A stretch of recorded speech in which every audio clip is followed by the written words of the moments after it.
In a typical refrigeration system covered by the EPA exam, a refrigerant makes cooling possible. Inside the system, refrigerant liquid boils in an evaporator and absorbs heat into its boiled-off vapor.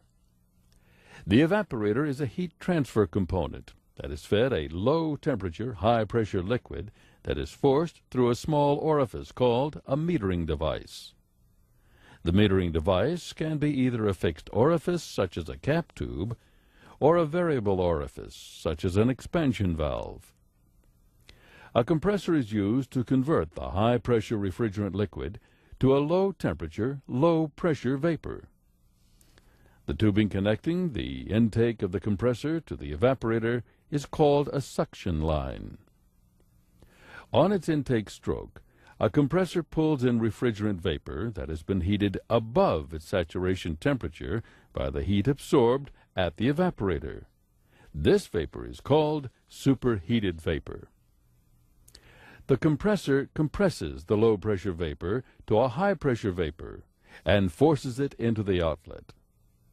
The outlet of the compressor is connected to a condenser. The condenser takes the high-temperature, high-pressure vapor from the compressor, cools it, and condenses it to a low-temperature, high-pressure liquid at the condenser outlet. This liquid is fed through a liquid line to the metering device, and the cycle repeats itself.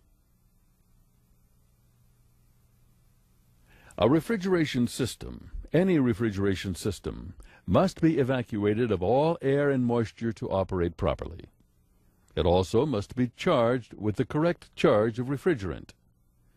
A critical tool for doing these jobs is the manifold gauge set. A manifold gauge set is also used to check and set pressures within a refrigeration system. A low-pressure gauge is usually on the left and is blue in color. A high-pressure gauge is on the right and is usually red in color. A manifold with adjustable ports directs the pressure from inside the three connecting hoses to the gauges. The low-side gauge is a compound gauge capable of reading both pressures above and below atmospheric pressure. For readings above atmospheric pressure, the low-pressure gauge reads in pounds per square inch or PSIG. For readings below atmospheric pressure, the gauge reads in inches of mercury. The high-side gauge typically is calibrated to read pressures from 0 to 500 PSIG. The center port of the manifold is used during evacuation, charging, and recovery procedures. After a circuit is sealed, a vacuum pump is used to evacuate all moisture and non-condensables from the system's tubing and component passageways. The low-pressure gauge is used to measure the vacuum level inside the system. For accuracy, the vacuum gauge should be connected as far away as possible from the vacuum pump. A system should be dehydrated until the low-pressure gauge reads the appropriate deep vacuum reading, and the reading does not rise when the vacuum is valved off. No damage will be done if a system is pulled below its recommended level. After the system has been pulled down to its proper vacuum, the system is valved off to check for moisture and leaks. This valving off isolates the system from the vacuum pump. The reading is then watched to be sure it is stable, indicating there are no leaks or moisture.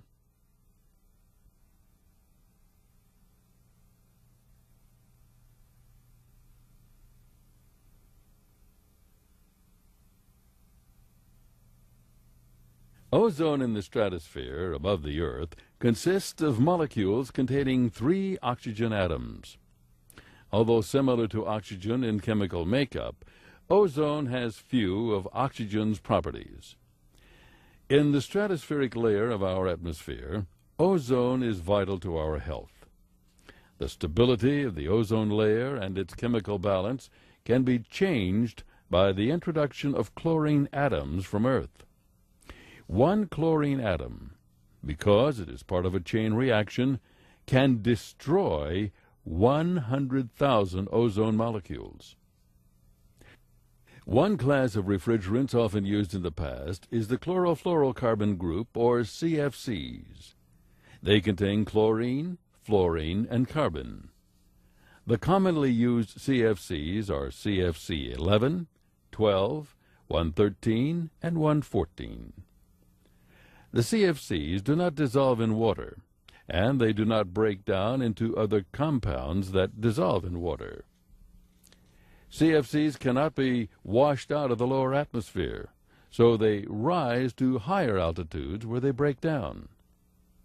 This causes the CFCs to be a more serious problem for the health of the stratosphere.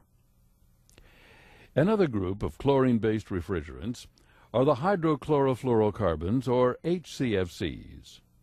They contain hydrogen, chlorine, fluorine, and carbon. The commonly used HCFCs are HCFC 22 and HCFC 123. The ability of any chemical to deplete the ozone layer is called its ozone depletion potential, or ODP. For now, the CFCs appear to be the primary depleters. CFC 12, for example, has 20 times the ozone depleting potential of HCFC 22. In addition to the pure single compound refrigerants, there are other refrigerants called azeotropes.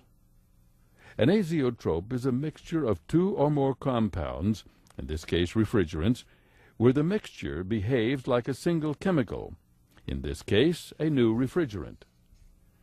The commonly used refrigerant azeotropes are R500 and R502.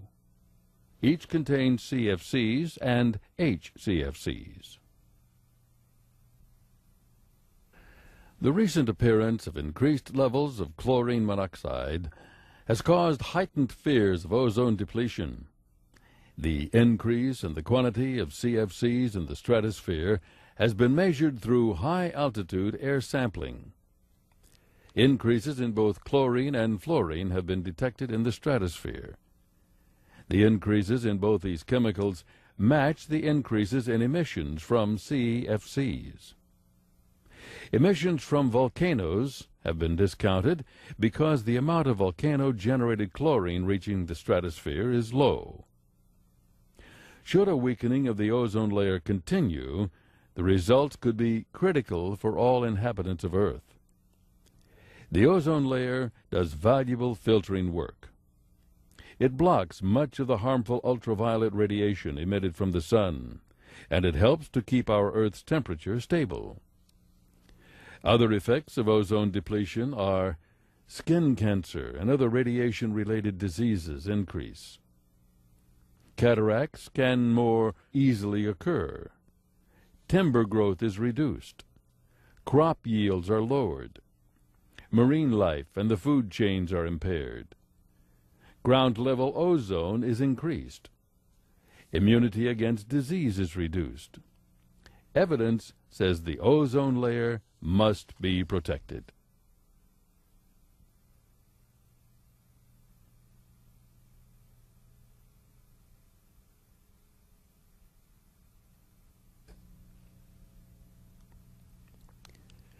The Montreal Protocol was the first treaty calling for the reduction of the available production of CFCs.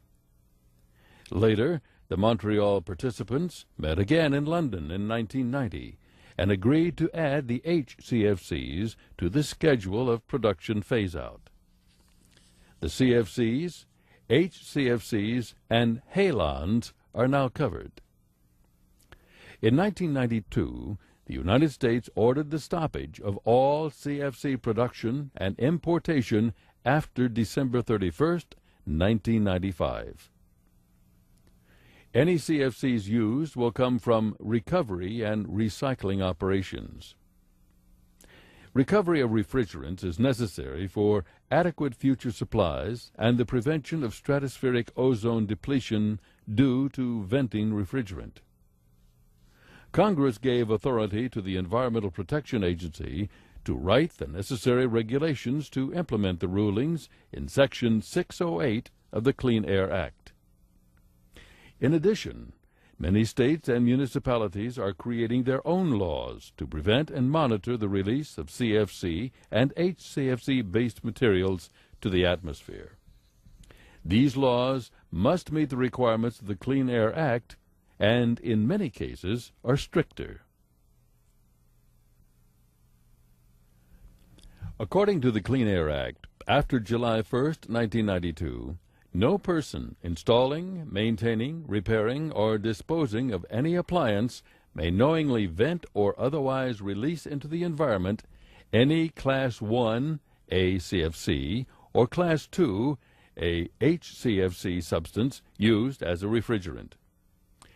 The amendments called for standards to be set for recovery of all refrigerants prior to appliance service and disposal.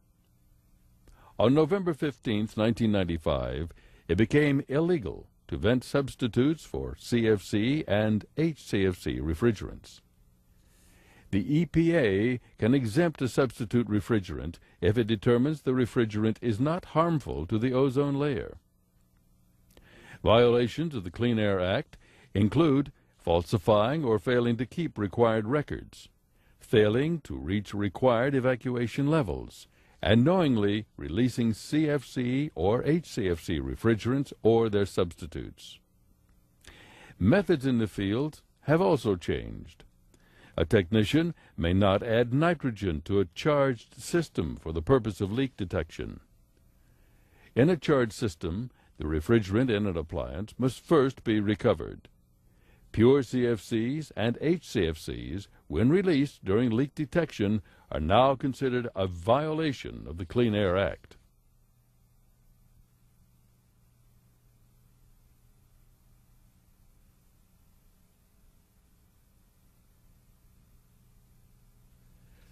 The Clean Air Act amendments of 1990 defines an appliance as any device which contains and uses a Class 1 or Class 2 substance as a refrigerant and is used for household or commercial purpose. These appliances include any air conditioner, refrigerator, chiller, or freezer, regardless of size. Equipment for industrial process refrigeration also falls under the term appliance. All appliances must be equipped with a service aperture or other device for adding or removing refrigerant from the appliance. For small appliances, this service port typically is a straight piece of tubing that is entered using a piercing access valve. Recovery devices for removing refrigerant from an appliance or container can be divided into two main types: self-contained recovery equipment, also called active recovery, and system-dependent recovery equipment, also called passive. A self-contained recovery unit has its own compressor or other transfer mechanism to pump refrigerant out of the refrigeration system. It requires no assistance from any component in the system that is being recovered. System-dependent recovery equipment relies solely upon the compressor in the small appliance and/or the pressure of the refrigerant in the appliance to recover the refrigerant. The final person in the disposal chain, such as scrap metal recycler or landfill owner, must ensure that all refrigerant has been recovered prior to disposal of any appliance. Persons making final disposal of appliances must either recover any remaining refrigerant or verify that refrigerant has been previously recovered. Venting of refrigerant, as well as other violations of the Clean Air Act, is punishable by fines of up to $27,500 per day per violation and possible loss of technician certification. In addition, cash bounties up to $10,000 are available for individuals who report venting activities that result in a conviction in federal court. The EPA may require technicians to demonstrate their ability to perform proper procedures for recovering and/or recycling equipment. Failure to demonstrate proper procedures or failure to properly use the equipment may result in revocation of the technician's certification. The EPA regulations have added 3 very important words to the technician's language. They are recovery, recycling, and reclaiming. The recovery of refrigerant removes refrigerant in any condition from a system or container for storage in an approved external container. No further testing or processing is necessarily done on the stored refrigerant. Recycling means to clean refrigerant by oil separation, non-condensable removal, and single or multiple passes through replaceable filter dryers to reduce moisture, acidity, and particulate matter. Reclaiming is a complicated distillation process that returns recovered refrigerant to the purity of factory fresh refrigerant. That level of purity is specified in ARI Standard 700. Refrigerant cleaned to meet this standard can be resold or used in any application. In order for refrigerant to meet the definition for reclaimed, the refrigerant must be tested to meet ARI Standard 700.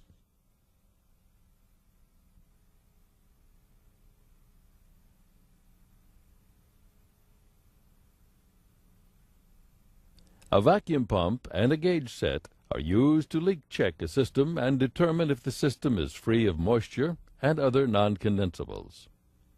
The system is first pulled down to approximately 29 inches of mercury and valved off. If the system does not remain in a vacuum, there is likely a leak.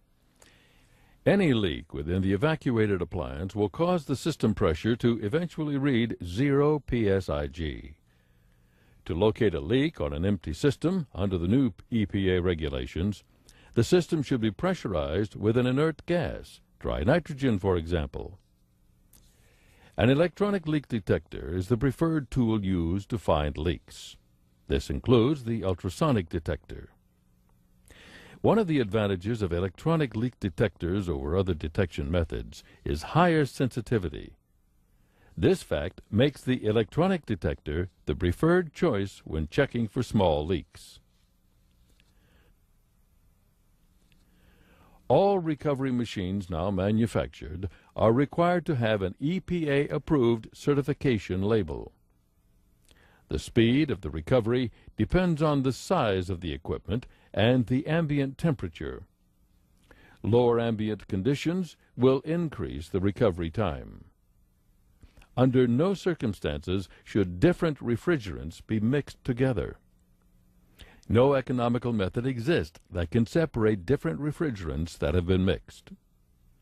A reclamation facility that receives a tank of mixed refrigerant may either refuse to process the refrigerant and return it at the owner's expense, or agree to destroy the refrigerant for a substantial fee.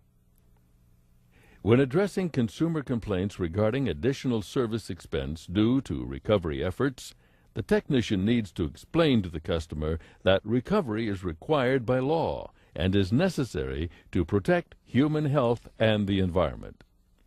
Also, the technician needs to remind the customer that all professional service personnel are duty-bound to follow the law and protect the environment.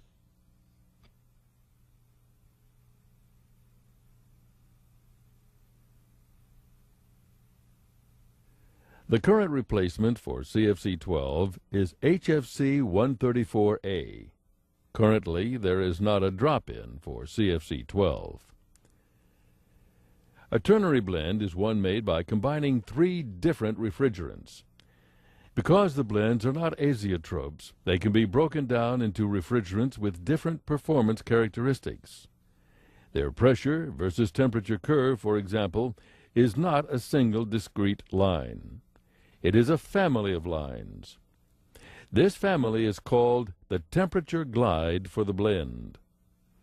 Because their vapor pressures can vary widely with temperature, blended refrigerants leak from a system at uneven rates. The lubricants most used with HFC 134A are the polyolesters, or ester-based, as they are generally called.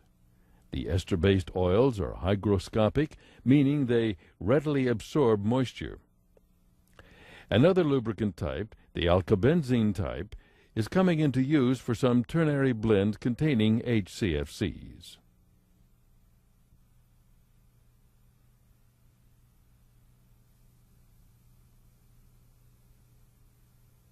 For safety, as well as to prevent venting, a recovery should be performed on any refrigerant line before they are cut or brazed. To avoid spilling liquid refrigerant on the skin, wear butyl-lined gloves and safety glasses when operating recovery or recycling devices and when handling and refilling refrigerant cylinders. Dry nitrogen is typically used in leak testing and purging refrigerant lines. The nitrogen container must be equipped with a pressure regulator. Under no circumstances should oxygen, high-pressure air, or a flammable gas be used for leak testing and purging. The flammability and toxicity of the refrigerants are divided into two groups. The A group is for low toxicity, and the B group is for high toxicity. A number following the letter indicates the flammability of the refrigerant. The refrigerants in the A1 group have the lowest toxicity and the lowest flammability. These include CFC 11, 12, HCFC 22, HFC 134A, and R500 and 502. The higher toxicity refrigerants are the B1 refrigerants. Equipment test pressures must not exceed the maximum design rating listed on the unit data plate. If both a high side and low side rating are given, the low side rating should be used for pressure tests.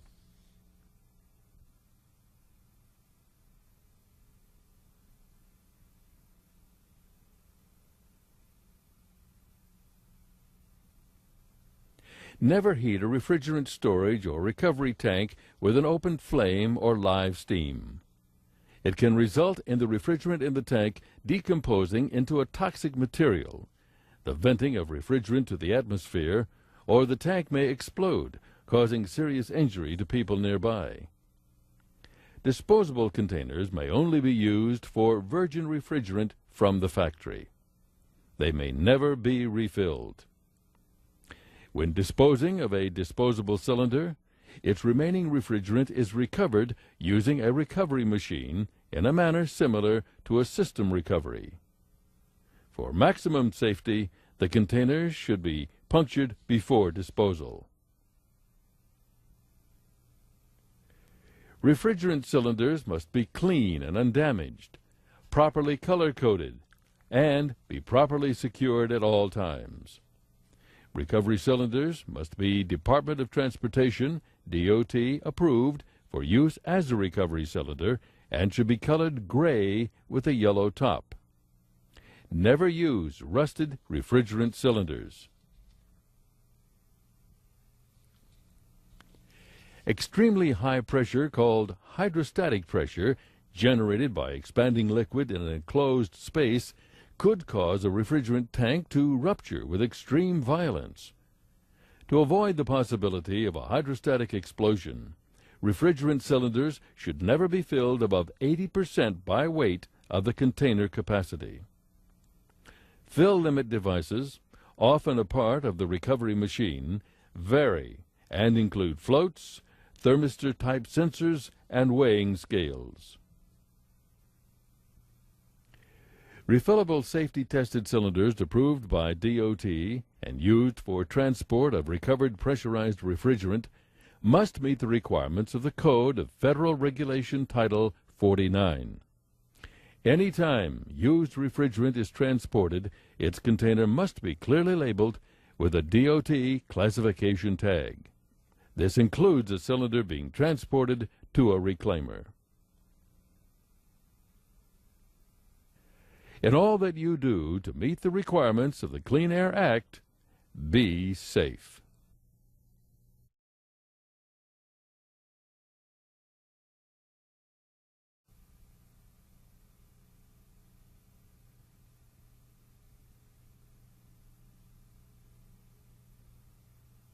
The term small appliance is important to the EPA Type 1 technician. A Type 1 technician may only work on small appliances as defined by the EPA. The EPA defines a small appliance as an appliance typically charged at the factory with 5 pounds or less of refrigerant. The EPA names the specific small appliances serviceable by Type 1 technicians. They are refrigerators and freezers designed for home use, room air conditioners, including window and packaged terminal air conditioners, packaged terminal heat pumps, dehumidifiers, under-the-counter ice makers, vending machines, and drinking water coolers. All other appliances that use a CFC or HCFC refrigerant as a coolant, such as split-system AC or a supermarket refrigeration system, are defined by the EPA as an appliance. An appliance is a small appliance if it meets these types, regardless of the refrigerant used. As with all the appliances covered by the EPA regulations, all hoses used by the technician to connect to the system must be fitted with some type of low-loss fitting or shut-off valve to prevent the loss of refrigerant. These fittings can either be closed manually or closed automatically when disconnected. All small appliances must be equipped with a service aperture or other device for adding or removing refrigerant from the appliance. For small appliances, the service port is typically a straight tube connected to a piercing access valve. Before any recovered refrigerant is reused in a Type 1 appliance, it should be checked for non-condensables. To check for non-condensables, a temperature and pressure comparison can be done. The test is made after the container has been allowed to stabilize in temperature. Read the pressure inside the container and the temperature of the cylinder. Compare the two values to a pressure-temperature chart. The pressure in the container should read within a few degrees of the pressure shown on the chart. There are two types of recovery methods that may be used with small appliances. EPA calls them system-dependent, also called passive, and self-contained, also called active. A system-dependent recovery device does not have its own compressor. It uses the system compressor or the pressure of refrigerant in the system to force the refrigerant out of the system and into a non-pressurized container. A self-contained recovery machine does have its own compressor to force refrigerant out of the system and into a pressurized container. All recovery and recycling machines manufactured after November 15, 1993, must be certified to meet EPA requirements. All recovery devices manufactured before November 15, 1993, for use with small appliances, must certify to the EPA that the equipment is capable of removing 80% of the refrigerant, whether or not the compressor is operating or is capable of reaching a 4-inch vacuum. Small appliance recovery equipment manufactured after November 15, 1993, must be certified to be capable of recovering 90% of the refrigerant when the compressor is operating or achieving a 4-inch vacuum. Recovery equipment manufactured after November 15, 1993, used to recover refrigerant for the purpose of disposal, must be able to recover 80% of the refrigerant if the compressor is inoperative, or 90% of the refrigerant if the compressor is operating.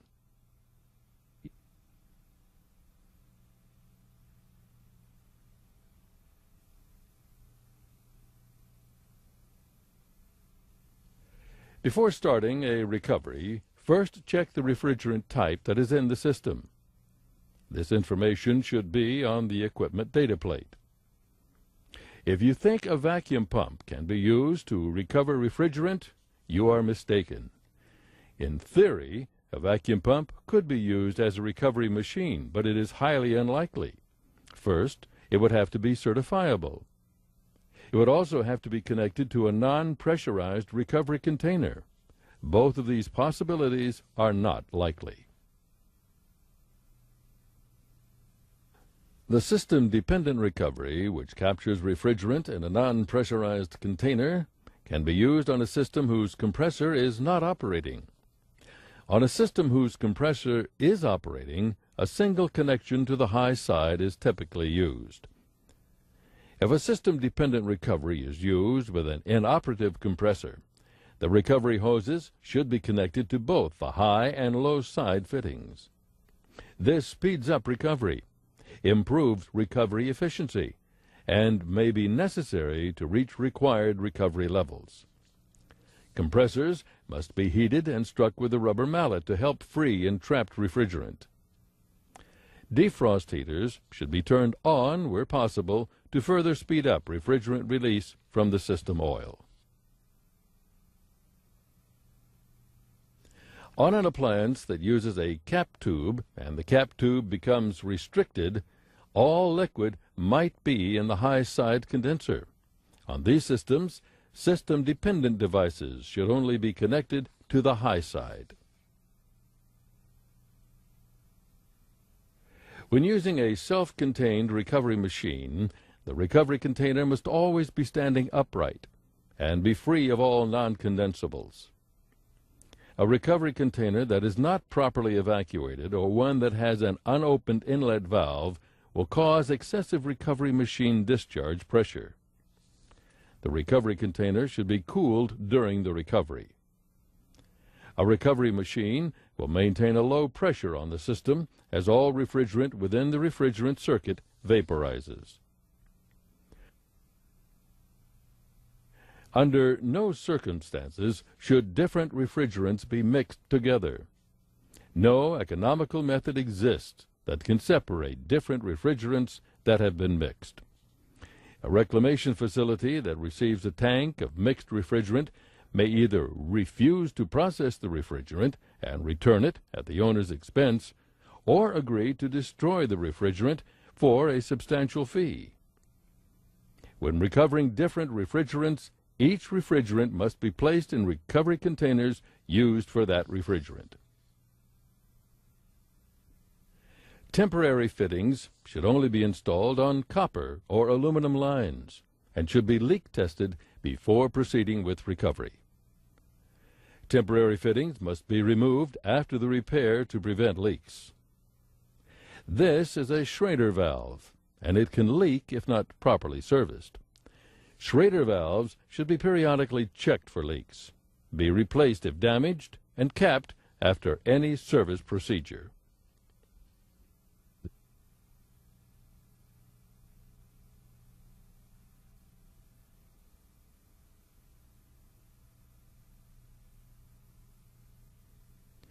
Leaks can be dangerous, even if you only work on small appliances.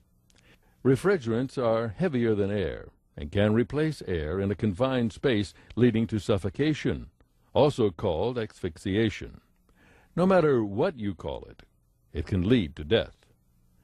Oxygen starvation is the leading cause of death in accidents involving a refrigerant.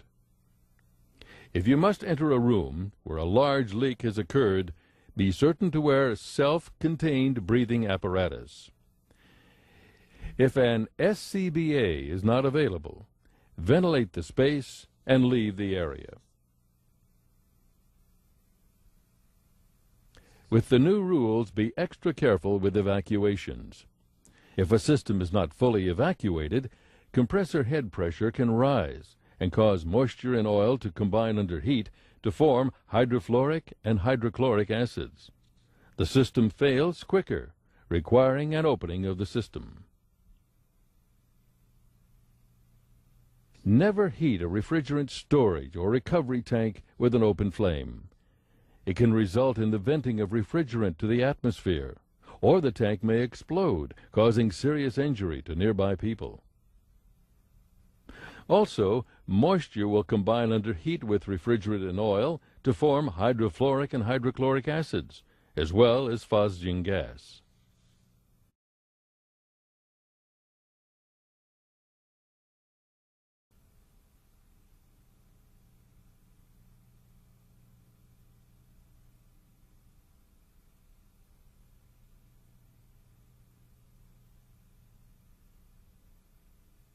The equipment worked on by the Type 2 technician includes just about all other systems not in the small appliance categories, except low-pressure chillers.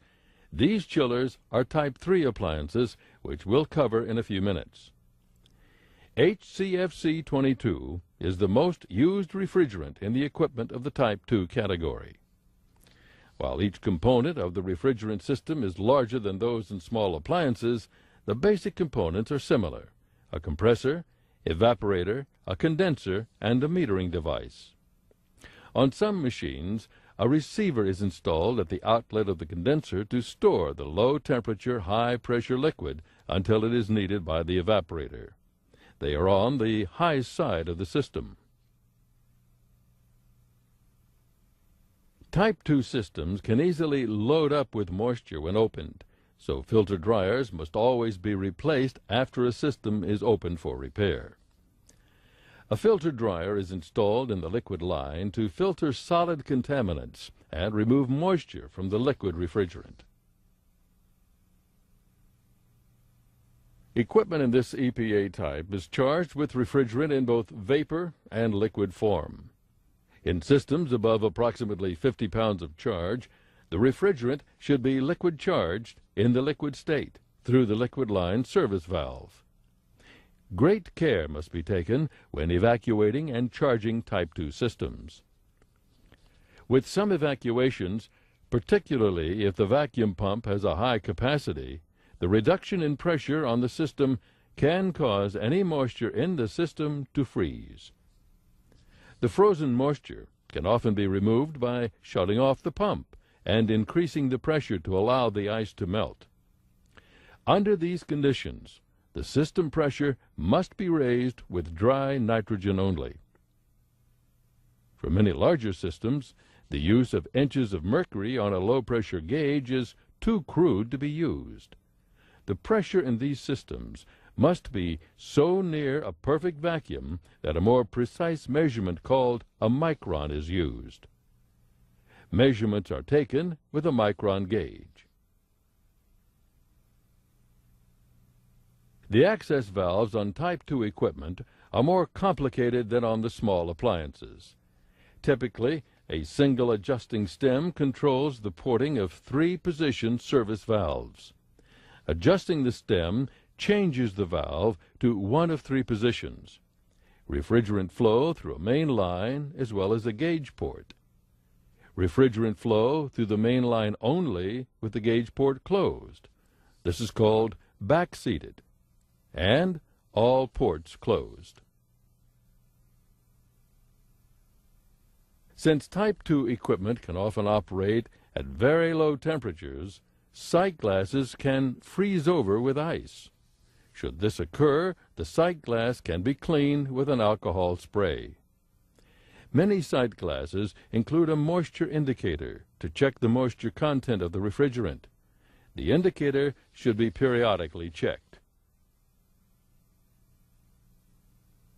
In some charging operations, vapor should first be charged into the system until the saturated vapor temperature is above 32 degrees Fahrenheit. For R12, that's a pressure of about 33 psig. Check the chart before charging with liquid. If a major component, such as a compressor, has failed, be sure to perform an acid test to be sure the system is still clean. The leak detection techniques for Type 2 equipment generally follow the same techniques used for Type 1 equipment. For a quick leak check of larger air conditioning systems, any stain around tubing and fittings usually indicates a leak. Because of the size of the tubing used in Type 2 equipment, some leaks can be pinpointed by applying a bubble solution to the joints that are suspected of leaking. If the joint is leaking, bubbles will appear at the leak. Open-type compressors are more often found on Type 2 equipment than on Type 1. These compressors use a motor located outside the compressor body. A disadvantage of the open type is that there must be a seal where the shaft enters the compressor body. Leaks at this seal can be a continuing problem. In some cases, the EPA requires that these leaks be repaired. Any annualized leak rate of 35% or more in commercial refrigeration, such as retail food and cold storage warehouses, must be repaired. Industrial process equipment with 50 pounds of charge or more must also be repaired. For appliances with 50 pounds of charge or more, other than industrial process equipment and commercial refrigeration, an annual leak rate of 15% or more must be repaired.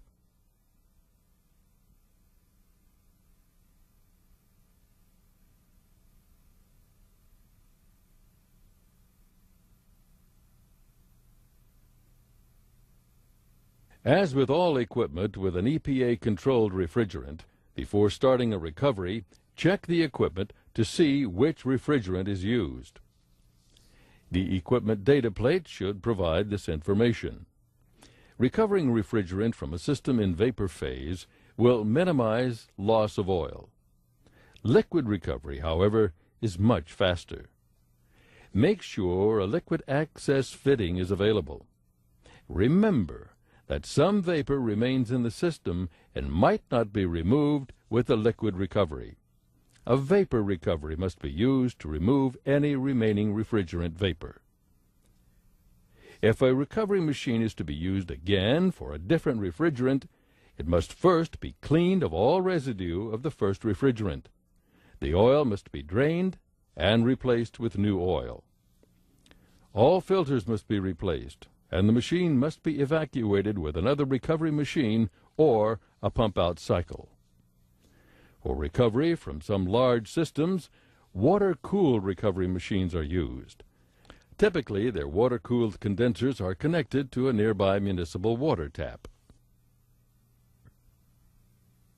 According to the new EPA rules, all hoses used with recovery machines must be fitted with some type of self-sealing fitting on each hose to prevent the loss of refrigerant when hoses are being connected and/or disconnected. Before any recovered refrigerant is reused in its original system or is transferred to another system with the same owner, it should first be checked to see that it is free of non-condensables.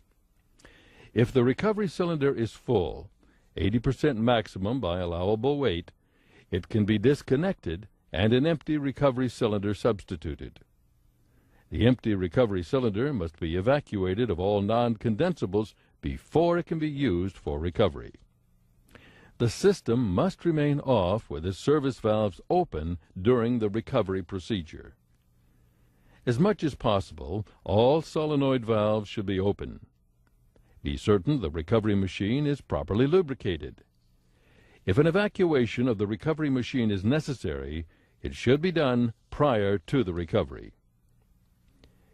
Once properly set up, turn on the recovery machine. Wait for the recovery machine to turn off on its low pressure control, indicating most of the refrigerant has moved out of the system and into the recovery container. If refrigerant is still trapped in the system, the pressure will rise after the shut-off. Wait several minutes. With some machines, the compressor will automatically turn on again and continue the recovery process. On a parallel compressor system, the equalization connection must be closed before refrigerant recovery operations are started. This will isolate the refrigerant that must be recovered from the rest of the equipment. If recovery to the target levels is not possible because of leaks in the system, or if the recovery to these levels would contaminate the refrigerant being recovered, the technicians must evacuate leaking components to the lowest level attainable without substantially contaminating the refrigerant. This level cannot exceed psig. Hermetic compressors in recovery machines are cooled by moving air over their body, flowing suction gas over their internal motors, or by a combination of these two methods. To prevent overheating, the recovery machine should not be started while its suction is connected to a deep vacuum or the service valves are closed.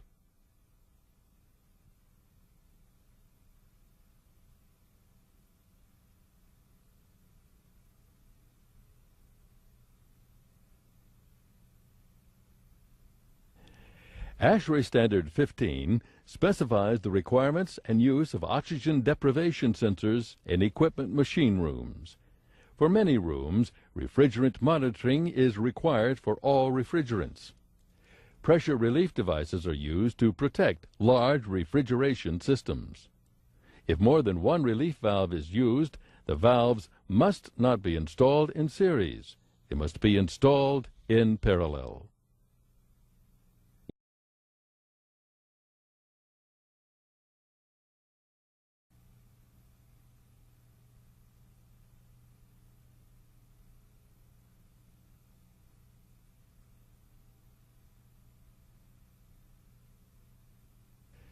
The EPA Type 3 technician generally works on low-pressure chillers.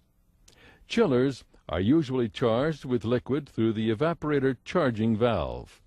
To prevent freeze-up, the initial refrigerant charge into an evacuated system should be in vapor state only.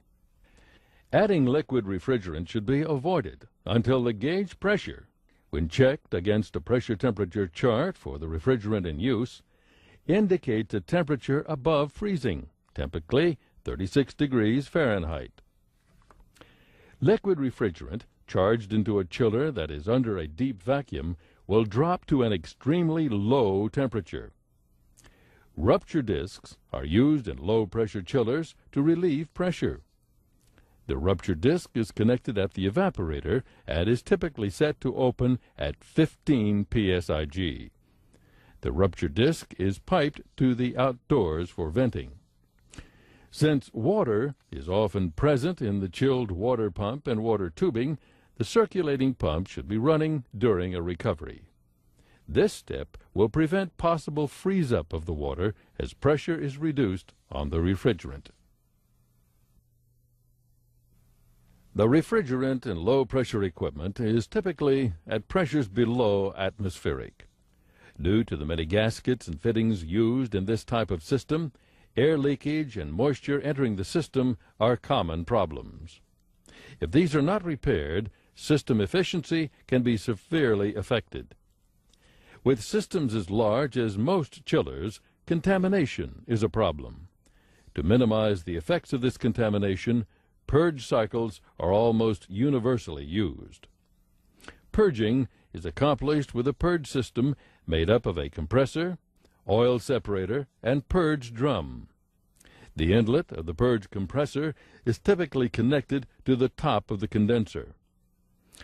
During a purge cycle, non-condensables with some small quantity of refrigerant vapor from within the chiller are drawn off and sent to the purge drum. At the purge drum, the non-condensables and refrigerant vapor are separated using distillation, and the refrigerant vapor is returned to the evaporator. High-efficiency purge units remove non-condensables that contain a low percentage of refrigerant. This feature adds greatly to the value of the purge drum in refrigerant containment. Finding and fixing leaks is critical to the proper operation of a large chiller. A hydrostatic test is used to check for tubing leaks within a chiller. To prevent moisture from being drawn into the refrigerant tubing, the water circuits of the evaporator and condenser should be drained. The compressors used with chillers often use a motor located outside the compressor body. The external drives of these compressors can include pulleys and drive belts, while others are driven directly by a motor. Leaks at the shaft seals can be a continuing problem. Low-pressure equipment with a partial charge can be checked by increasing the refrigerant pressure using an external heat source or running hot water in the chiller tubes. When leak checking with dry nitrogen, the pressure must not exceed 10 psig. Excessive pressure could cause a ruptured disc failure. Low-pressure equipment without a charge can be leak checked using a time-to-rise test. With this method, the equipment is pulled down to a deep vacuum, usually 1 millimeter of mercury.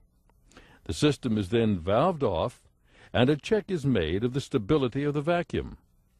At the end of this check, the vacuum reading should not increase to more than 2.5 millimeters of mercury per ASHRAE Standard 3.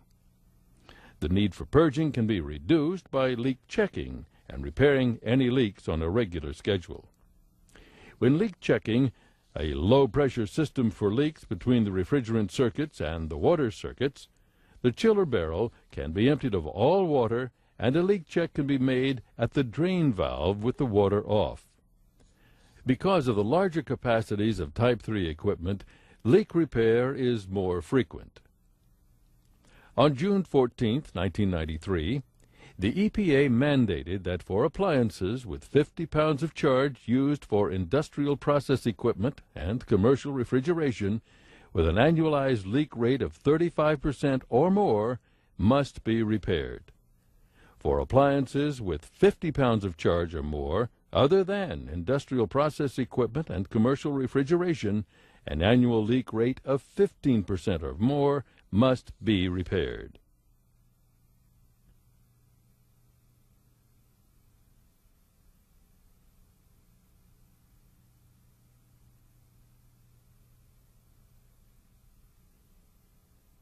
CFC-11 or HCFC-123 system refrigerant removal starts with liquid removal.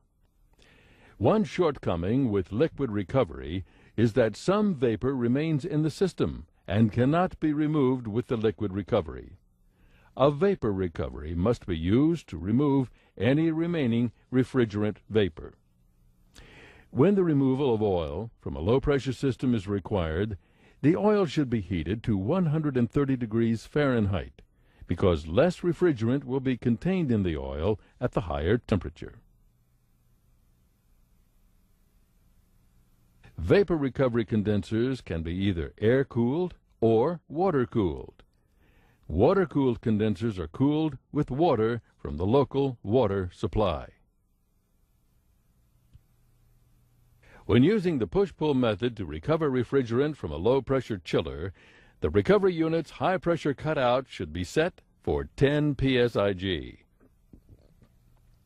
During vapor recovery from the refrigeration system, the system water pumps, the recovery compressor, and the recovery condenser water should all be on. Once the machine cuts off, either manually or on low pressure, the recovery is not necessarily complete. If refrigerant is still trapped in the system, the pressure will rise after the shutoff. Wait several minutes.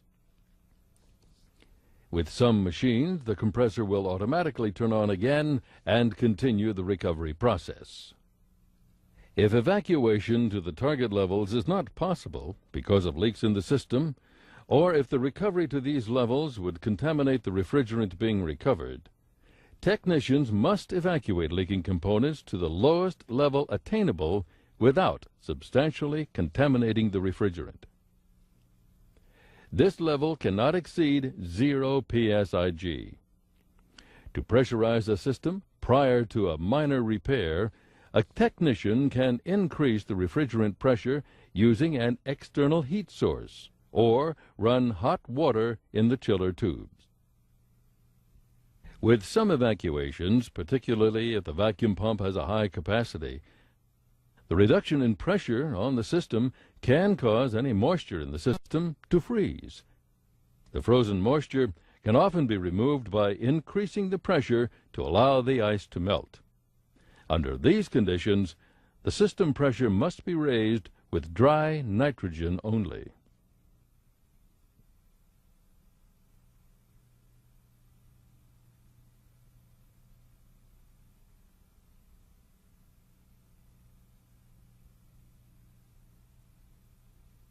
ASHRAE Standard 15 specifies the requirements and the use of refrigerant sensors in equipment machine rooms. The requirements cover all refrigerant safety groups. According to ASHRAE Standard 15, each machinery room shall activate an alarm and mechanical ventilation system before refrigerant concentrations become unsafe.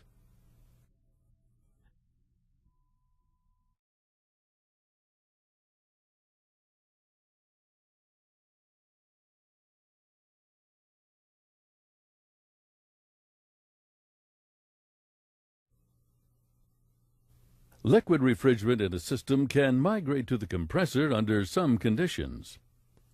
This is particularly true when the compressor is shut off. What can cause liquid to collect in a compressor crankcase during an off cycle? Is it A, the compressor can be colder, causing the refrigerant vapor pressure to lower, making it easier for condensation to occur? B, cold compressor refrigerant is more dense than warmer refrigerant outside the compressor? Or C, both A and B?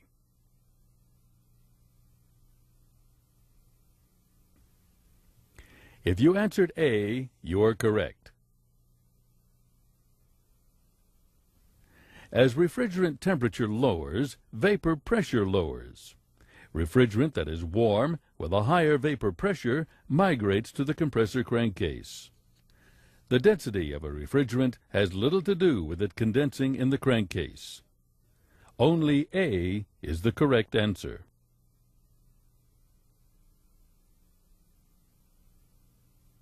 Every cooling system must be evacuated before it can be charged by the technician. What is the primary purpose for evacuating a system with a vacuum pump? Is it A, to find leaks, B, to remove moisture, or C, both A and B?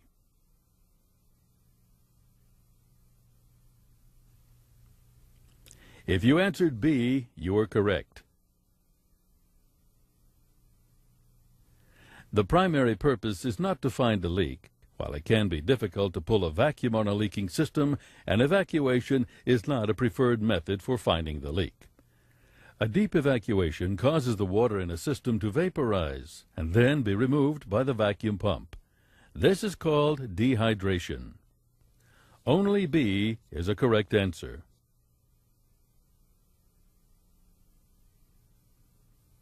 Where you connect the vacuum gauge for reading an evacuation level is important. As a general rule, where is the best location to connect a vacuum gauge to get an accurate reading? Is it A, on the pump itself, B, on the system as far away as possible from the pump, or C, neither A nor B?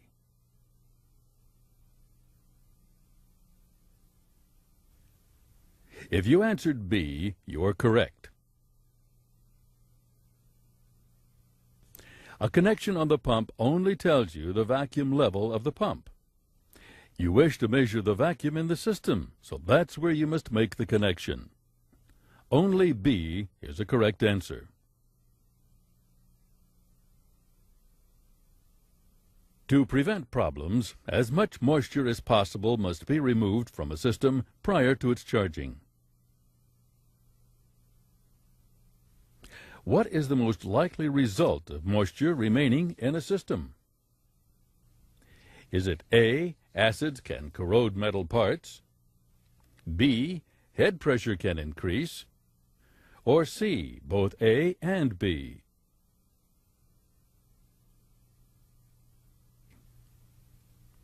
If you answered A, you are correct. Any moisture left in a system can combine with heat to generate harmful acids. The acid is then carried by the oil in a system to attack all metal parts. While many problems can occur with moisture in a system, high head pressure is not certain to occur. Only A is a correct answer.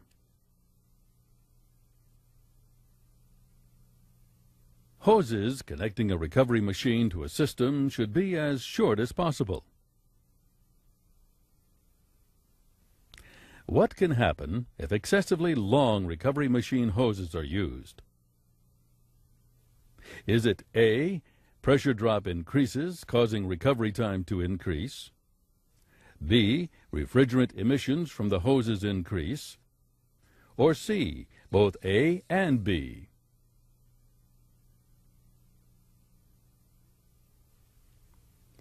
If you answered C, you're correct.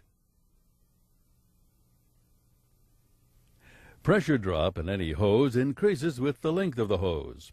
Higher pressure drop means less pressure is available at the unit end of the hose. This response is correct. Refrigerant can migrate through the walls of recovery hoses. Longer hoses increase the amount released. This response is correct. Both A and B are true, so C is the correct answer.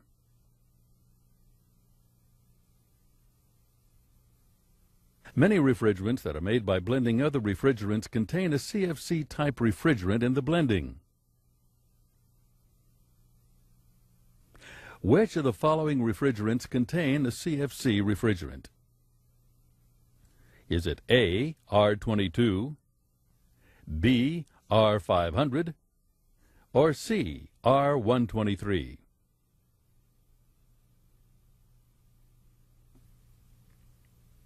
If you answered B, you're correct. R22 is not a blend. R500 is a blend and does contain the CFC R12. R123 is a blend, but it's not made with any CFC refrigerant.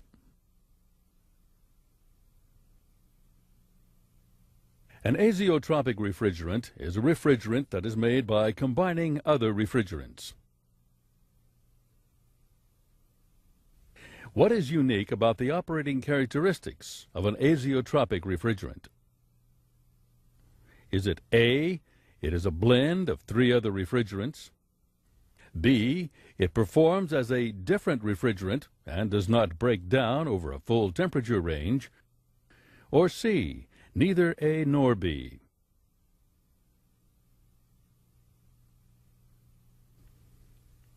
If you answered B, you're correct.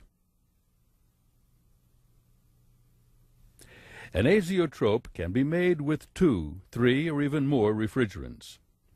An azeotrope is a mixture that is a new refrigerant that does not boil off based on the boiling temperatures of the component refrigerants. The mixture does not fractionate. Only B is correct. It is chlorine in the stratosphere that is believed to cause ozone depletion. Why are CFC refrigerants and not volcanoes believed to be the cause of the presence of chlorine in the stratosphere? Is it A, quantities matching emissions and other components of the CFC refrigerants are also found in the stratosphere? B, tests show little volcanic chlorine in the stratosphere? Or C, both A and B?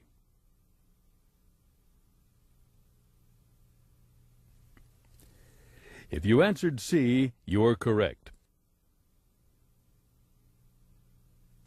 Other refrigerant components like fluorine have been found in the stratosphere. Tests conducted to isolate chlorine from volcanoes indicate that it doesn't reach the stratosphere.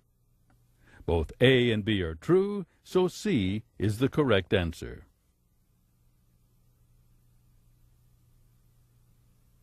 Many new refrigerants are coming into use as replacements for CFC and other refrigerants. Unless exempt by EPA, when did it become illegal to vent substitute refrigerants? Was it A, July 1st, 1992, B, November 15th, 1995, or C, neither A nor B?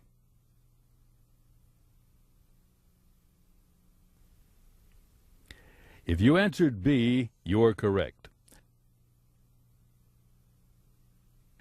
July the 1st, 1992 was the date it became illegal to vent CFCs, not the date it became illegal to vent substitutes. According to the Clean Air Act, it became illegal to vent the substitutes 5 years after the signing of the law. That puts the date in November 1995. Only B is the correct answer. EPA limits the size of the refrigerant containers that can be purchased by technicians certified under Section 608. What is the smallest container size that can be purchased by Section 608 certified technicians?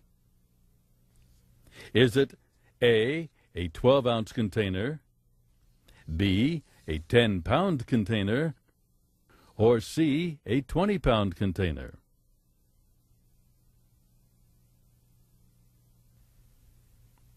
If you answered C, you are correct. Only persons certified under Section 609, the automotive certification, may buy 12-ounce cans of refrigerant. Section 608 certified technicians may not buy 10-pound containers of refrigerant. The smallest container of refrigerant that a Section 608 technician may buy is the 20-pound container. C is the correct answer.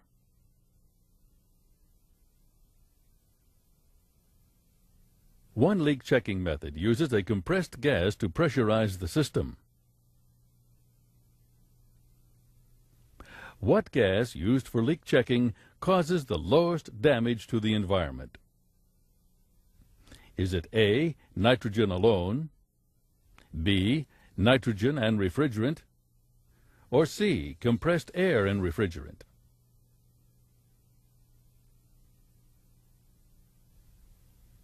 If you answered A, you're correct.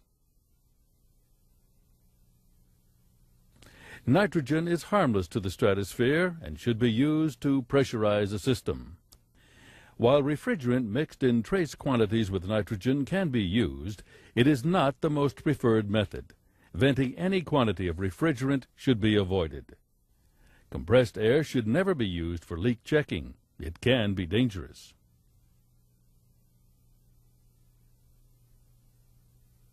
The temperature of the air surrounding a unit and recovery machine can affect a recovery. What is the effect of a cold ambient temperature on recovery time? Is it A, it shortens recovery times, B, it lengthens recovery times, or C, neither A nor B?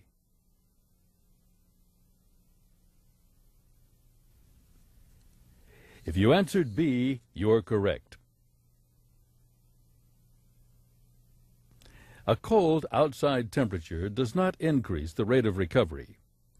A cold outside temperature does slow recovery and does increase the time needed for a recovery. Only B is a correct answer.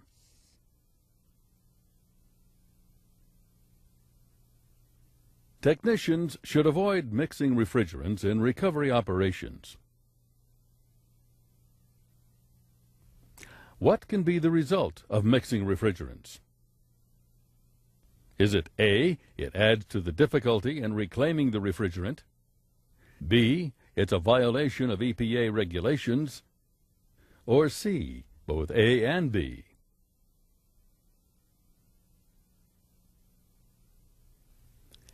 If you answered A, you were correct. It is almost impossible to separate mixed refrigerants. Therefore, they may be rejected by a reclaimer.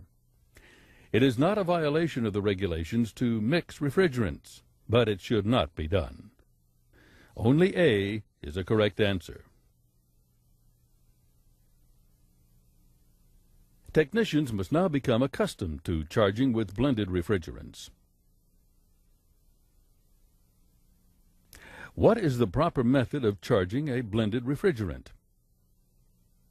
Is it A, use the same techniques as used with other refrigerants, B, charge as a liquid, or C, charge as a vapor?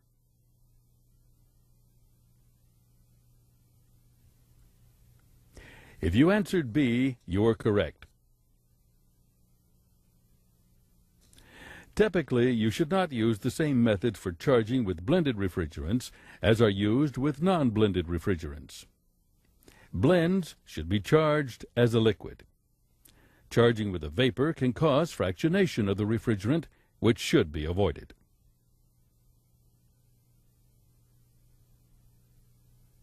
With the added use of recovery cylinders, the transporting of refrigerants is even more important for the technician. What does the Department of Transportation require that you do when transporting refrigerant cylinders? Is it A, be sure to use DOT tags, B, use only OSHA-approved cylinders, or C, both A and B?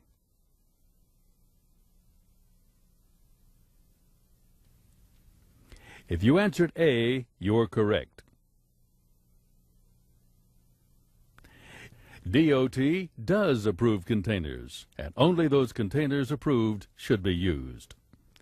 OSHA does not approve containers. Only A is a correct answer.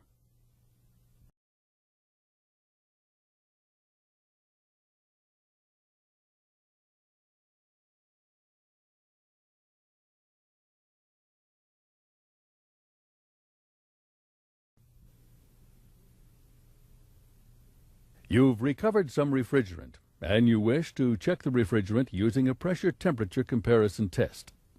The readings when compared to a temperature-pressure chart tell you a lot about the condition of the refrigerant.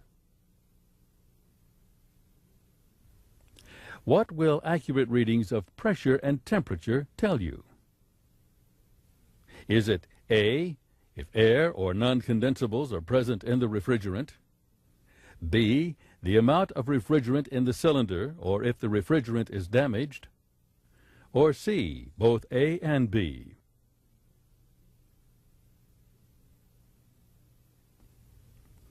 If you answered A, you're correct. Refrigerant that is clean has temperatures and pressures that closely match a temperature-pressure chart for that refrigerant. You cannot determine how much refrigerant is in a cylinder with this test. The use of the word damaged to describe contaminated refrigerant is not a good choice. The refrigerant is not damaged, it is contaminated. Only A is a correct answer. The amount of refrigerant a technician must recover from a small appliance is a percentage of the refrigerant in the system at the start of the recovery. What type of recovery equipment requires that you recover 80% of the refrigerant from a small appliance? Is it A, system-dependent type equipment, B, self-contained type equipment, or C, both A and B?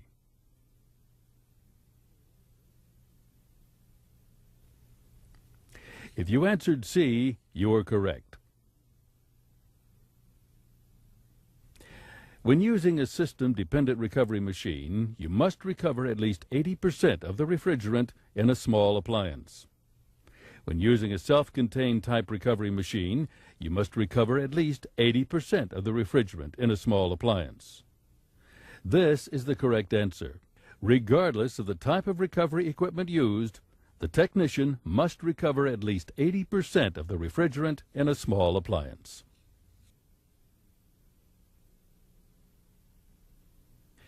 When filling a charging cylinder, it is very likely some refrigerant can escape from the cylinder. Is it necessary to recover refrigerant released when filling a charging cylinder?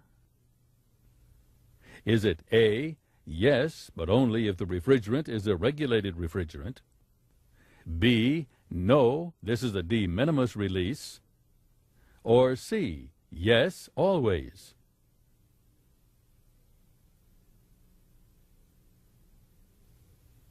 If you answered A, you're correct. Regulated and only regulated refrigerants released from a charging cylinder must be recovered. Refrigerant vented from a charging cylinder while filling is not a de minimis release. Notice the question asked if any refrigerant must be recovered. Refrigerants such as ammonia, not covered by the EPA Section 608, need not be recovered. When recovering refrigerant from small appliances, it's important to recover as much refrigerant as possible, particularly the refrigerant trapped in the compressor oil. Which of the following procedures requires extra steps to remove as much refrigerant as possible? Is it A, any procedure using a self-contained machine, B, a procedure with a system-dependent device on a unit with a non-operating compressor, or C, both A and B?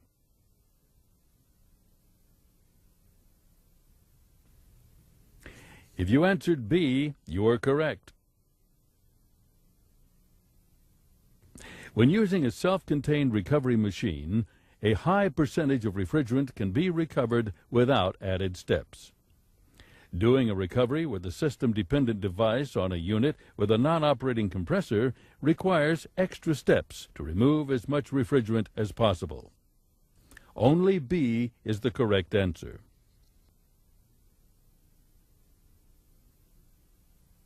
You are recovering refrigerant with a system-dependent passive device. The compressor is not operating. What steps should you take to help release refrigerant from a system with a non-operating compressor?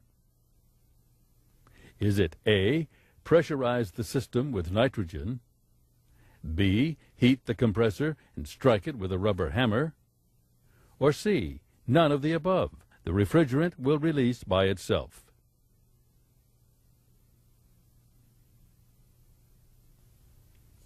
If you answered B, you're correct. Nitrogen will not release refrigerant trapped in the compressor oil. Heat and vibration will help release trapped refrigerant. This is the correct answer. A system-dependent recovery with a non-operating compressor will require added help to release refrigerant. C is incorrect.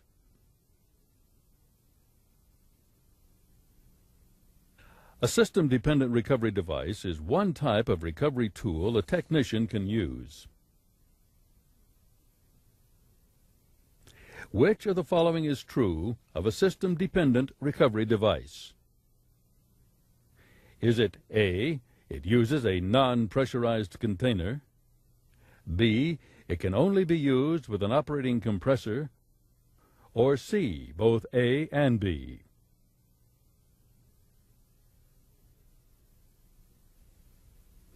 If you answered A, you are correct. Since system-dependent recovery devices do not have a compressor, they do not pressurize a recovery container significantly above atmospheric pressure. System-dependent recovery devices can be used on systems with an operating compressor or systems without an operating compressor. Only A is a correct answer. Care must be taken when using a self-contained recovery machine that discharge pressure does not become excessively high. What can cause high pressure on the discharge side of a self-contained recovery machine? Is it A, air in the recovery tank, B, a recovery cylinder with a closed valve, or C, both A and B?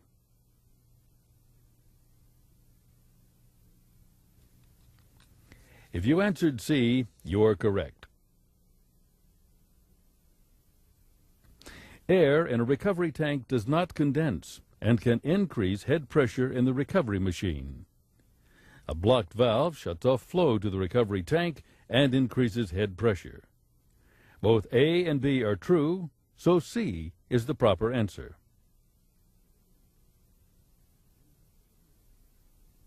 Any restriction in a refrigeration system can interfere with recovery operations. When the passive recovery process is used, how many access valves are needed to recover refrigerant from a small appliance having a restricted cap tube? Is it A, 2, B, 1, or C, none of the above?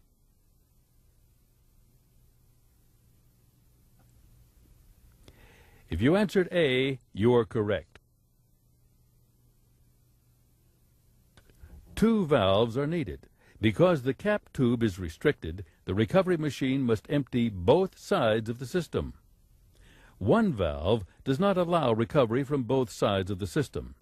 Some refrigerant will be trapped between the compressor valves and the restriction. A is the only correct answer.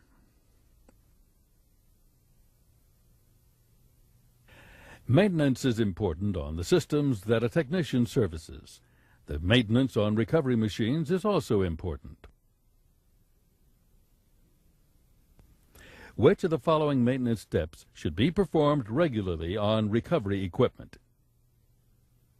Is it A, check the recovery equipment for leaks, B, check for a leaking vacuum pump, or C, both A and B?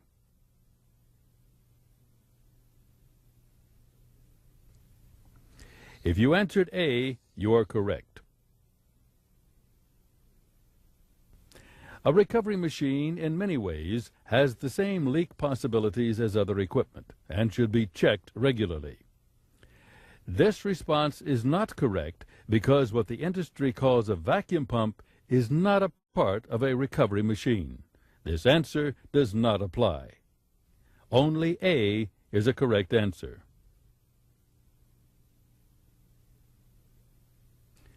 DOT Regulation 49 CFR requires properly completed shipping papers. What information does DOT require to be listed on cylinder shipping papers? Is it A, the weight of the cylinder, B, the number of cylinders being shipped, or C, both A and B?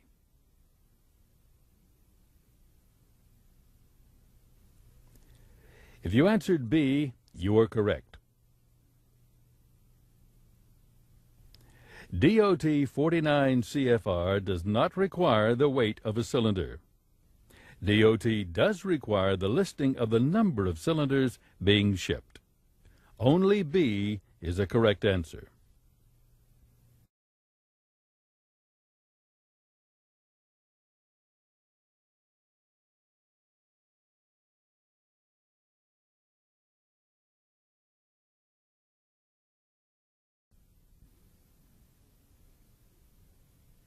A refrigeration system uses components not often used on air conditioning equipment.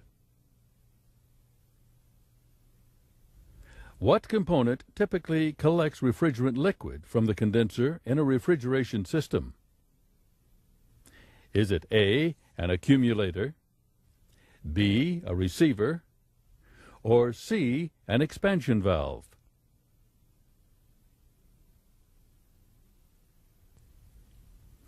If you answered B, you are correct. An accumulator is used on the suction side of a refrigeration system, not at the outlet of the condenser.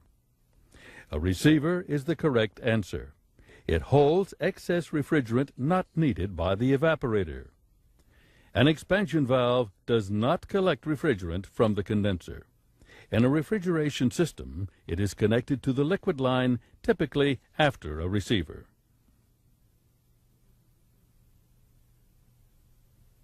Charging with a refrigerant in liquid state can cause temperatures of the system to drop below freezing. On a CFC-12 system, to what pressure should you charge with vapor before introducing liquid? Is it A, 33 psig, B, 18 psig, or C, 2 psig?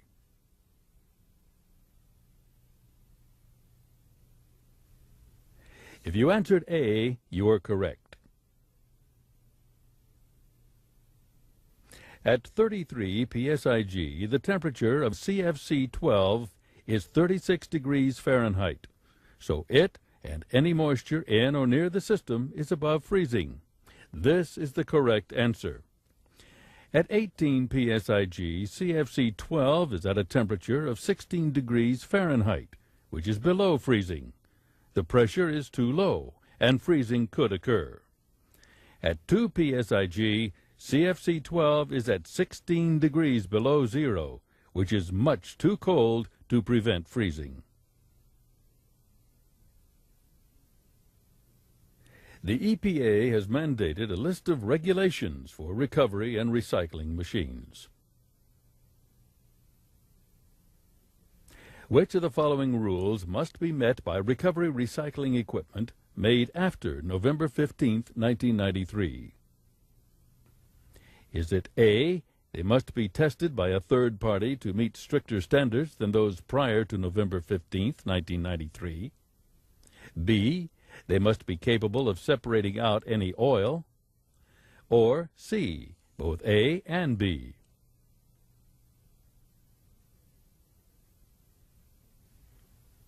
If you answered A, you are correct. All recovery machines made after November 15, 1993 must be certified by a third party. The standards they must meet are stricter than those used for the machines made before November 15, 1993. While many recovery machines have oil separation capability, this is not a requirement of EPA. Only A is a correct answer.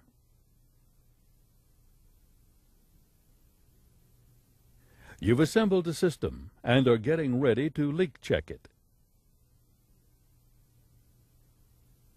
What is the first step you should take when checking for leaks?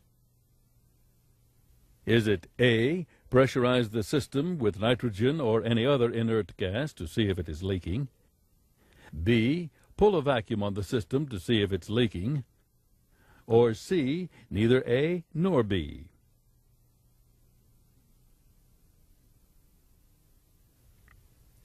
If you answered A, you are correct.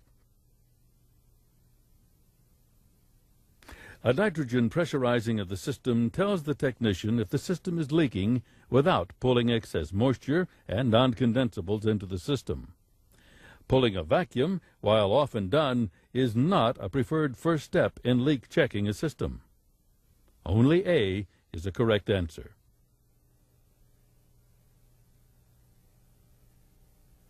In order to measure the effectiveness of a recovery procedure, EPA has developed an efficiency determined by the vacuum pulled during the recovery. When using a recovery machine made after November 15, 1993, to what vacuum must you pull a system that contains 275 pounds of CFC-12 refrigerant in order to make a major repair? Is it A, 10 psig, B, 4 inches of mercury, or C, 15 inches of mercury?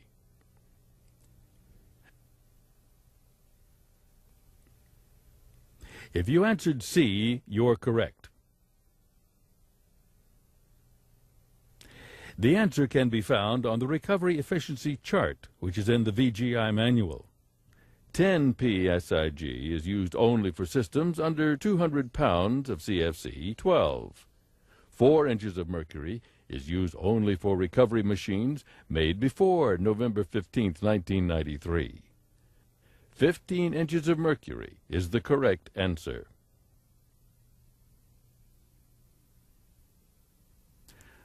Systems with elevated components present special problems during recovery. You have an installation that uses a receiver. Under what circumstances would you recover refrigerant from the condenser? Is it A, if the unit compressor cannot be operated? B, if the condenser is above the receiver? Or C, if the condenser is located below the receiver?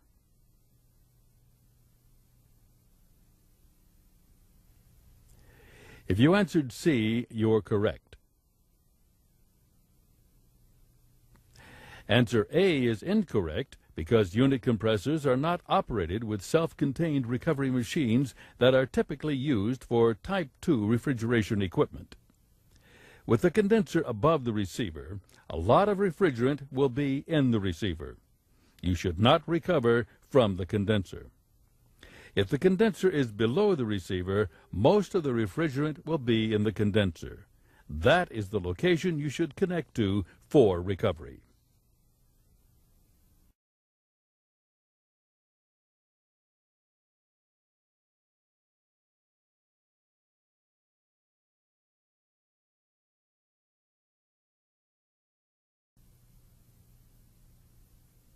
Charging of a chiller is done with vapor followed by a liquid charge. To what location should you connect a charging hose for purposes of charging a chiller? Is it A, a service port at the compressor, B, a charging valve at the evaporator, or C, a charging valve at the condenser?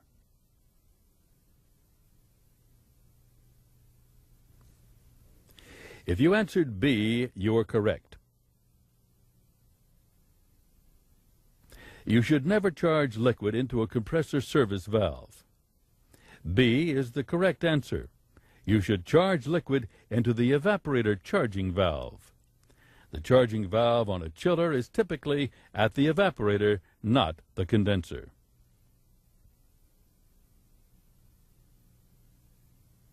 A rupture disc is used on a chiller to protect the chiller if internal pressure rises too high.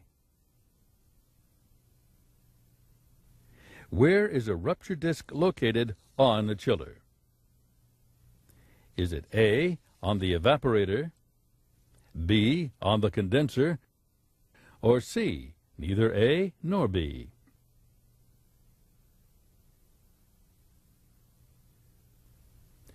If you answered A, you're correct.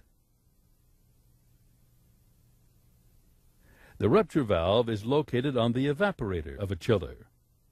Rupture valves are not located on the condenser. A is the correct answer.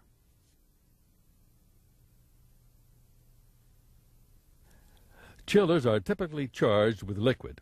However, they should be first charged with vapor to prevent freeze-ups. What pressure should you charge with CFC-11 vapor before introducing liquid into the system? Is it A, 21 inches of mercury, B, 20 inches of mercury, or C, 17 inches of mercury?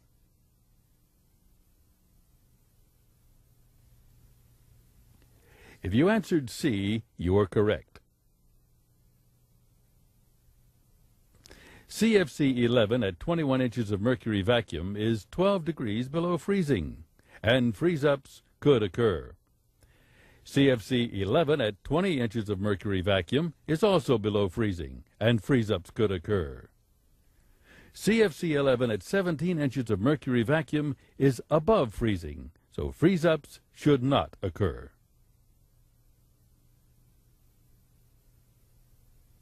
A purge unit is an important component in a low-pressure chiller. What is the reason for using a purge unit? Is it A, because low-pressure equipment operates below atmospheric pressure, they pull in a lot of air and moisture that must be removed? B, they remove refrigerant and excess moisture? Or C, neither A nor B?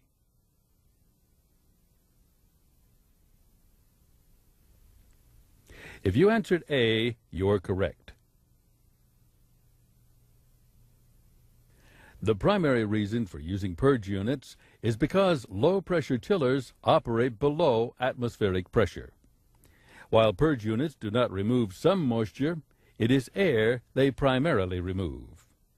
Only A is a correct answer.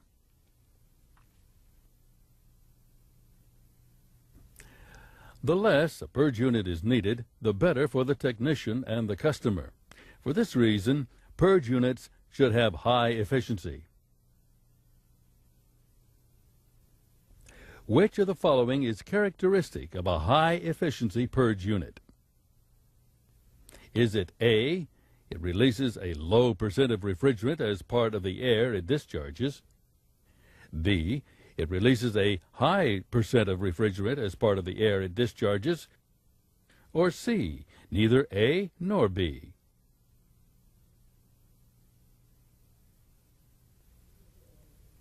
If you answered A, you're correct. A high-efficiency purge unit releases very little refrigerant with the air it releases. A purge unit that releases a high percentage of refrigerant is not very efficient. Only A is a correct answer. A purge unit separates refrigerant from non-condensables and returns the refrigerant to the chiller. Where is the refrigerant outlet of a purge unit connected on a chiller? Is it A, a recovery machine inlet, B, a condenser, or C, the evaporator?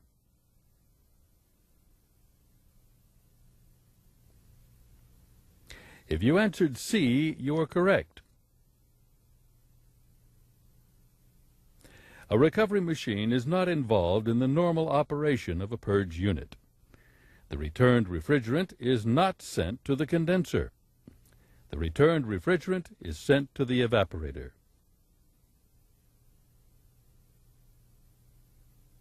All purge units release some amount of refrigerant as they operate. The technician should try to minimize purge unit runtime to reduce refrigerant loss. What can be done if a purge unit operates for extended periods of time?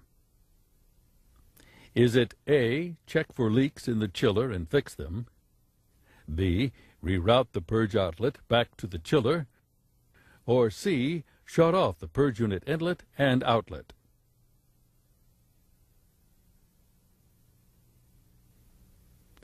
If you answered A, you are correct. Purge units that must be operated for extended periods of time mean the chiller is taking in excessive amounts of air. Check for leaks and repair them. This is the correct answer. Routing the purge unit outlet back to the chiller only returns the non-condensables to the unit. You definitely do not want to do that. Shutting off the inlet or outlet, or both, only shuts down the purge unit. C is not the correct answer.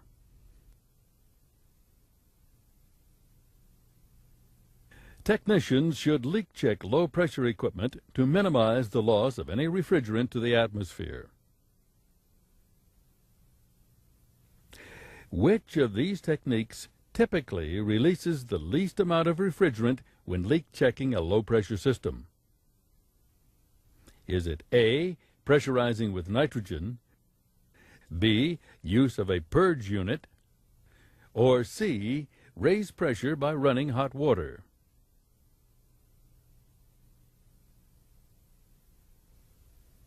If you answered C, you're correct. Nitrogen pressurization is not a good choice because of the possible loss of a large amount of refrigerant from the chiller. Operating the purge unit will not help detect a leak. Running hot water will increase pressure enough to leak check without excessive loss of refrigerant.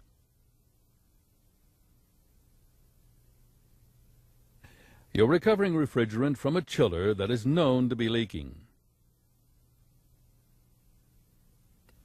Which of the following steps should you take before recovering from a low-pressure unit? Is it A, start the purge unit, B, drain all unit water sides, or C, start the water pumps?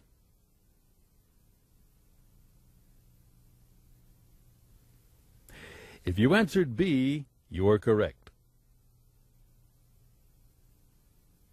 Starting the purge unit will have little effect on the recovery. You do want to drain all water from the evaporator and condenser sides to prevent water infiltration into the system. Starting the water pumps will force water into the system and recovery equipment. Not a good thing to do.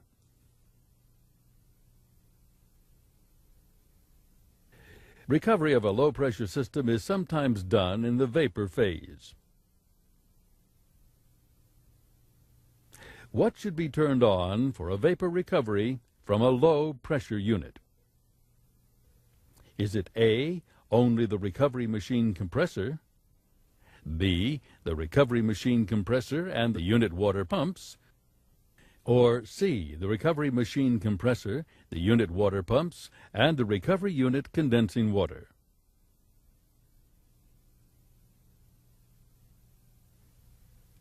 If you answered C, you are correct. The operation of the recovery machine is not enough. Turning on the water pumps of the unit is also necessary, but still not enough. You should turn on the recovery machine, the water pumps, and the water source for the recovery machine condenser.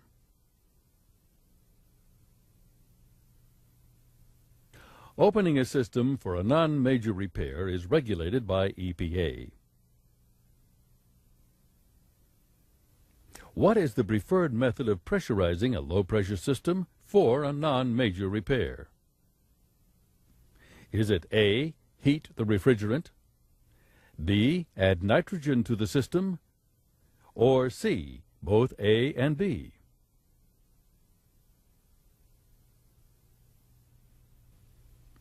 If you answered A, you're correct. Warming the refrigerant minimizes loss of refrigerant. Adding nitrogen to a low-pressure system that contains refrigerant is not a good technique. Refrigerant loss could be high. Only A is the correct answer.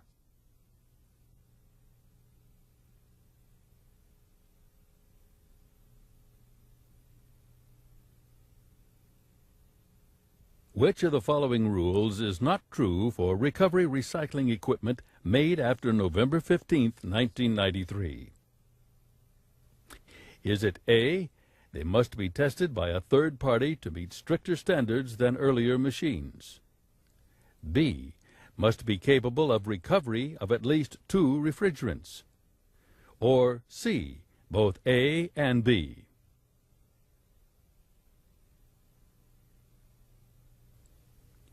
If you answered B, you are correct. All recovery machines made after November 15, 1993 must be certified by a third party. The standards they must meet are stricter than those used for machines made before November 15, 1993. There is no requirement from EPA on the number of refrigerants a recovery machine must recover. Only B is the correct answer.